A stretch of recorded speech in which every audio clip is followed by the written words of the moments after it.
홍수 심판이 끝나고 이제 방주에서 나온 노아는요, 어쩌면 제2의 아담과 같이 새로운 인류의 시조라고 해도 틀리지 않는 것 같습니다. 자, 이 홍수 이전에 노아에 대한 성경의 평가는 당대의인이라고 했습니다. 흠이 없고 완전한 자라고 평가를 했지요. 그러나 성경은 이 노아를요, 끝까지 미화하지 않습니다. 그의 말년에 있었던 치명적인 실수에 우리는 또 놀라지 않을 수 없는 겁니다. 그의 실수가 적나라하게 기록되는 본문에서 우리는 이런 생각할 수 있죠. 선줄로 생각하거든 넘어질까 조심하라는 겁니다. 이런 경고와 함께 오늘 본문에서 이 타인의 잘못과 허물을 대하는 성도의 자세가 어떠해야 하는지를 함께 보여주고 있습니다. 오늘 본문의 말씀을 통해서요, 인간의 연약함과 그것을 태하는 태도에 따라 갈라질 수밖에 없는 이 저주와 축복의 역사를 함께 묵상해 보았으면 좋겠습니다. 자, 오늘 노아가 이렇게 실수를 하게 된 시기가 중요하죠. 홍수 심판이라는 이 거대한 위기였습니다. 이전에 보지 못했던 엄청난 자연의 변화였습니다. 비가 내리고 땅에서 샘이 솟구쳐 오르면서 온 지면에 살고 있던 호흡하던 자들이 다 죽고 물이 가득한 세상을 보았죠. 언제 이 물이 다 없어질까 싶을 만큼 온 세상에 물이 가득 찬 자연의 그 위대함 앞에, 하나님의 그 위대한 심판 앞에 정말 옷깃을 여밀 수밖에 없었을 것입니다. 이 홍수 심판이라는 그 위기를 믿음으로 이겨낸 노아입니다. 그리고 그 모든 것이 마치고 이제 평화로운 일상이 찾아온 것만 같습니다. 그런데 오늘 노아가 오늘 본문 20절로 21절 보니까 노아가 농사를 시작하여 포도나무를 심었더니 포도주를 마시고 취하여 그 장막 안에서 벌거 벗은지라 하라고 합니다. 농사를 시작했답니다. 농사를. 새로운 어떤 소망의 시작처럼 보이죠. 모든 것이 다 홍수로 멸망하고, 야, 그 척박한 땅에서 상상을 해보십시오. 그 동네가 물로 휩쓸리고 지나고 그렇게 침수된 지역에 흙탕물 투성이고 어느 것 하나 제대로 건질 것 없는 것 같은 그 후의 모습이요. 그 쓰나미가 지나고 난 후에 도시의 모습도 이전의 모습을 찾아볼 수 없을 만큼 형편없이 망가지지 않았습니까? 그런 곳에 이제 노아가 홍수가 임했는데 우리가 이 세상에 볼 수 없었던 그 홍수가 다 지나고 난 후의 세상은 뭐 우리가 뭐 영화에서 보는 것처럼 뭐 햇빛이 반짝반짝하고 푸름이 가득하고 뭐 동물들이 피는 그런 게 아니라, 생각해 보십시오. 흙탕물이 가득하고 온 집안에 엉망진창인 거예요. 어디서부터 일을 시작해야 될지 암담할 것 같습니다. 저 같으면은요, 저 일을 시작하기도 전에 지쳐버릴 것만 같습니다. 그런 곳에서 노아가 농사를 시작했다는 겁니다. 땅을 개간을 하고 자기 자녀들과 함께 새롭게 개척을 시작한 겁니다. 그런데 그곳에서 포도가 열매를 맺기 시작합니다. 얼마나 마음이 어떻게 했어요? 이제 살았구나 싶지 않겠습니까? 살았구나, 살았구나. 이제 다시 시작하는데 열매를 맺기 시작하고 하나님께서 무지개를 통하여서 약속하신 바와 같이 다시 망하는 일은 없겠구나 하는 그 확신 가운데 이 마음속에 안도의 그 순간이 찾아옴과 동시에 뭐가 왔냐면 긴장이 풀리는 겁니다. 농사를 시작하여 포도나무를 심었더니 포도주를 마시고 취했답니다. 그 마신 것이 얼마나 마음이 편했으면, 야, 이제 됐다, 살았다 자꾸 마셨겠죠. 한 잔, 두 잔 마시던 것이 과해지기 시작하더니 취해서 자기가 어떤 행동을 하는지 알 수 없을 만큼 그는 그렇게 그 자기 장막에서 벌거벗고 누워 있었다는 겁니다. 무슨 얘기냐면 안일함에 덫이 있다는 겁니다. 우리가 살면서 가장 위험한 때가 언젠가? 고난의 때일까? 이 고난의 때는 우리가 더 하나님을 간절히 찾게 되는 것 같습니다. 그러나 아무 일도 일어나지 않는다? 평안하다? 부족함이 없다? 이제 살 것만 같다 할 때 우리는 더욱 조심해야 한다는 것입니다. 모든 것이 안정되고 평안할 때 우리의 위기는 더욱 크게 다가올 수 있다는 것입니다. 긴장이 풀리고 육체의 편안함 가운데 머물렀던 노아는 실수하고 말았습니다. 이전에 그 완전한 자라고 하는 노아의 모습은 찾아볼 수 없는 그의 수치스러운 모습을 보이게 되었다는 것입니다. 자, 주님께서 다시 오실 때에도 이런 말이 있죠. 데살로니가전서 5장에 잘하는 말씀입니다. 주의 날이 밤에 도둑같이 이를 줄을 너희 자신이 자세히 알기 때문이라. 그들이 평안하다, 안전하다 할 그때 임신한 여자에게 해산의 고통이 이름과 같이 멸망이 갑자기 그들에게 이르니 결코 피하지 못하리라. 안전하다, 평안하다, 아무 일도 일어나지 않는다, 다 잘 될 것이다, 괜찮다, 정말로 물리적으로 심리적으로 모든 것이 다 완전하다 할 그때가 오히려 주님께서 도적같이 임할 때가 될 것이라고 성경은 분명히 경고하고 있습니다.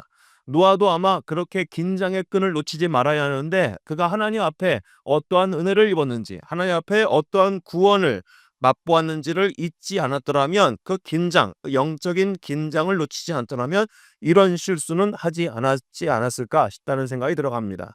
자, 우리의 삶 가운데 이와 같은 영적인 긴장의 끈을 놓고 있지는 않은지 잘 돌아보았으면 좋겠습니다. 늘 기도하며 깨어서 경성해야 하는데 우리가 그렇게 마음속에 아무 일도 일어나지 않는 것 같아. 다 잘 되고 있구나. 자식들도 건강하고 사역도 그렇고 삶도 그렇고 사업도 그렇고 뭐 그런 때가 언제 있을지 모르겠지만 늘 우리의 삶 가운데는 긴장의 때가 늘 있기는 하지만 더욱 긴장하여서 우리가 잠시도 생각 가운데 마음 가운데 그러하던 하나님께서 주시는 알람의 시계가 꺼지지 않도록 항상 깨어 있었으면 좋겠습니다. 결국 노아도 인간이라는 것입니다. 스스로의 힘으로는 끝까지 의로울 수 없는 존재임을 성경은 보여주고 있습니다. 우리도 어떠하겠습니까? 노아보다 못하면 못했지 더하지는 않을 겁니다. 우리의 삶 가운데 그리스도 예수를 의지하고 성령님을 그 순간순간마다 의지하면서 주님 내 입술을 지켜주시고 내 눈이 보는 것을 조심하게 하시며 내 마음에 품고 있는 것이 늘 거룩한 것이 되게 하셔서 하나님의 거룩한 자녀의 자리에서 이탈하지 않도록 하나님 오늘 저를 붙들어 주옵소서 기도하며 우리의 순간순간을 보냈으면 좋겠습니다. 오늘 본문 보니까 이 아버지의 벌거벗은 수치를 본 아들들의 반응이 극명하게 갈리죠. 둘째 함의 태도는요. 아버지의 하체를 보고 밖으로 나가서 두 형제에게 알렸다라고 합니다. 자, 이 알렸다라는 것이 조용히 가서 글쎄 아버지가 그랬대. 이게 아닙니다. 알렸다라는 것이 이 알렸다라는 히브리어가요. 전쟁에서 돌아오는 사람 또 군사가 그 전쟁의 결과를 백성들에게 알리는 그와 같은 큰 소리로 외치는 단어를 쓰고 있답니다. 그래서 이 얘기는요. 아버지의 수치를 보고 떠벌리다 뭐 가십거리를 삼다 이 정도로 이해하면 더 좋겠습니다. 아버지의 수치스러움을 본인 아들도 너무 부끄러워서 조용조용 얘기하는 것이 아니라 그것이 마치 재미있는 이야기인 것처럼 큰 소리로 떠벌리고 있는 함의 모습을 보여주고 있는 겁니다. 아버지의 실수를 보고 안타까우기보다 그것을 구경거리로 삼고 형제들에게 가십거리로 삼았던 이 함의 모습이요. 이것은 어쩌면 아버지의 권위에 대한 도전일 수도 있겠지만 타인의 허물을 즐기는 우리 인간들이 가지고 있는 모든 본성이 드러났다는 것입니다. 잘 생각하면 우리가 가장 재미있게 밤새워 할 수 있는 얘기거리가 뭘까요? 남 얘기죠. 남 얘기예요. 남 얘기도 좋은 얘기는 그냥 많지 않고 그랬대 저랬대 하면서 남의 허물 그것이 마치 재미있는 거냐. 그의 모든 실수와 잘못들이 그 얘기들이 얼마나 밤새워 재미있는 이야기거리가 되는지 모르겠습니다. 때로는 그렇게 하면 안 된다는 걸 알면서도 같이 웃고 있는 제 모습을 보고 있으면 아 이게 나의 허물이고 나의 죄의 성이구나 라는 생각이 들어갑니다.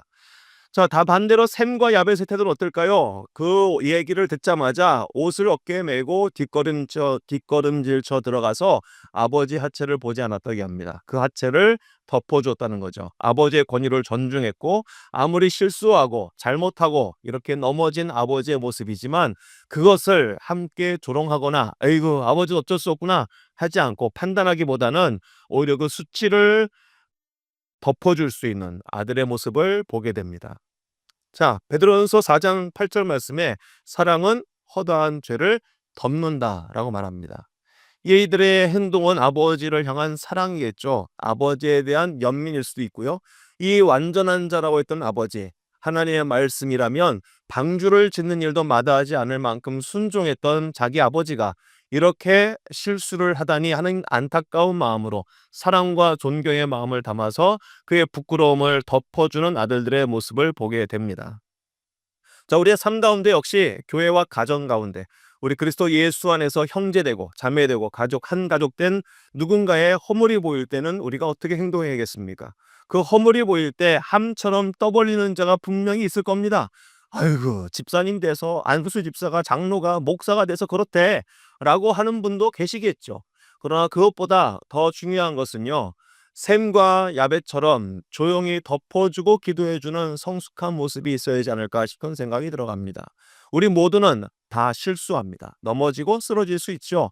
그래서 나는 절대로 넘어지지 않을 것처럼, 나는 절대로 실수하지 않을 것처럼 그렇게 다른 타인의 잘못과 허물을 들추어내고 정죄하는 일에 급급한 사람이 아니라 오히려 사랑을 가지고 예수 그리스도가 나의 모든 실수, 하나님이 나의 모든 잘못을 어떻게 대하시는지, 내가 어떠한 사랑을 받았는지 기억하며 다른 사람들의 허물을 덮어주고 그 허다한 죄를 덮어주며 다시는 그 죄에 빠지지 않도록 간절히 기도해주는 그런 성도의 아름다운 모습이, 성숙한 모습이 우리 가운데 있었으면 좋겠습니다.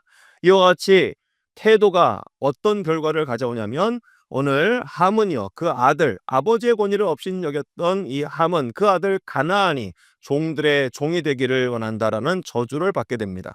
부모의 영적 권위, 그것을 허물을 또 공격하던 이 태도는요, 결국 자신과 후손의 삶을 비참하게 만드는 결과를 가져오고 말았습니다. 오늘 셈과 야벳은 오히려 축복을 받게 됩니다. 셈은 영적인 축복의 계보를 잇게 되죠. 그래서 아브라함과 다윗과 그리고 예수 그리스도가 이 셈의 후손으로 오게 되는 것을 성경은 우리에게 보여주고 있습니다. 자, 오늘 우리의 삶 가운데 본문 말씀을 통해서 적용해야 될 점입니다. 깨어 있자는 겁니다. 절대로 흔들리지 말고 어떠한 상황 가운데 있다 할지라도 깨어 있자는 겁니다. 악한 원수마귀는 우리의 마음에 그 틈을 공격합니다. 잠시 방심하고 있으면 나도 모르는 사이에 내 옛사람의 성품대로 행동하고 내 옛사람들의 그 모든 습관들을 결정하는 우리의 약한 모습을 누구보다 잘 알고 있기 때문에 깨어 있어야 합니다. 성령님, 나를 지켜주옵소서. 항상 머릿속에, 마음속에 경성하여 깨어있는 자가 되어야 합니다. 덮어주는 자가 되어야 합니다. 내가 오늘 덮어줘야 될 다른 사람의 허물과 죄가 무엇일까? 내가 그 사람의 허물과 잘못을 재밌거리로 또 이야기거리로 삼고 있진 않은지 다시 한번 돌아보면서 우리 모두도 그리스도 예수 앞에서는 벌거벗은 죄인이었던 것을 기억하고, 오늘도 말씀 앞에 벌거벗은 존재처럼 드러나는 우리의 삶 가운데 허물을 덮어주시는 그리스도 예수의 사랑을 기억하고 다른 사람들의 허물과 잘못을 예수의 사랑으로 덮어주며 기도해 줄 수 있는 믿음의 사람들이 되었으면 좋겠습니다. 무엇보다 축복의 말이 있어야 합니다. 우리의 삶 가운데 다른 사람들의 허물을 덮어줄 뿐만이 아니라 축복하고 하나님께서 그 모든 삶을 완전하게, 온전하게, 또 완벽하게 예수님의 어린 양의 신부처럼 잘 준비시켜 줄 것을 믿음으로 선포할 수 있는 축복의 언어가, 우리 교회 실천 상황처럼 덕을 세우는 언어가 가득한 우리의 삶이 되었으면 좋겠습니다. 오늘 하루도 말씀 가운데 우리의 삶을 비추어 보시면서 한 걸음 한 걸음 주님과 동행할 수 있는 우리 모두 되기를 간절히 소망합니다.